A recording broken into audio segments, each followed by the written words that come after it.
Our lesson today is on caring for those the Lord called the lesser people during this time of corona. The ongoing coronavirus has not only exposed the plight of the poor and lesser populations, it has shown that serious inequality reigns in the world, and that coronavirus merely exacerbated it. Our response to the coronavirus must be twofold: finding a cure for this cluster of intelligent viruses, now the most active, Delta, but also curing the base virus code. And then the second virus, that of social injustice, inequality of opportunity, marginalization, and the lack of protection for the weakest of all in the society. In meeting that challenge, we must always keep in mind the preferential option for the poor. This is not a political, ideological, or partisan option. Rather, the preferential option for the poor is at the center of the gospel. It is the core of Jesus' teaching. Following the example of Jesus, Christians are recognized by their closeness to the poor, the least among them, the sick and disabled and the imprisoned, the excluded and the forgotten, those without food and clothing. This is a key criterion of Christian authenticity.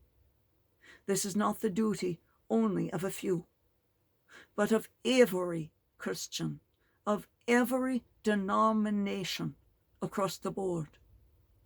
It is the mission of the Christian church, the church made of and for Christ's teaching as a whole. The preference for the poor is rooted in the virtues of faith, hope, and most of all, love.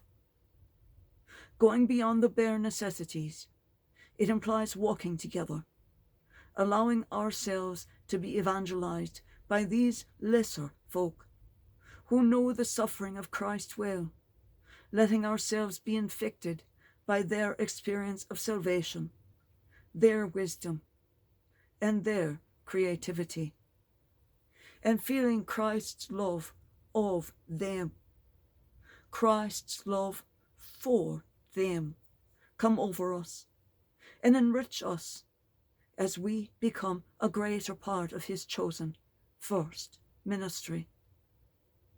Closeness to the poor also implies working to overcome the unhealthy social structures as we strive to return normality in the aftermath of the coronavirus. This normality, however, should not include any possibility of a return to the other diseases of this new century, the social injustices and human-created degradation of the earth, this beautiful, once beautiful garden planet, which is sicker than any pandemic. Perhaps she has had such an insult to herself that she released this long-held coronavirus out of her stores into the human environs, and that marks contemporary society. We lament an economy focused on profits over people, arguing that the preferential option for the poor, this ethical social need that comes from God's love, inspires us to conceive of and design an economy where people, and especially the lesser folk, are at the center, so that they become the heart of the society. Similarly, as treatments for the coronavirus become more widely available, society should prioritize those who have the greatest need, rather than those who have the most money. How sad it is for the COVID-19 vaccine. Priority is being given to the richest. This was even voiced by an entire country's diplomatic delegation, as they feared in Brazil, though they had the second highest infection and death rates in the world. Their collapsed economy would place them at the end of the line, unnecessarily and immorally killing thousands more of their citizens. And this is exactly what happened. We must be warned against the scandal of directing economic assistance during the coronavirus primarily to any industries that do not contribute to the inclusion of the excluded, the promotion of the least, the common good, or the care of creation for determining which industries should be helped.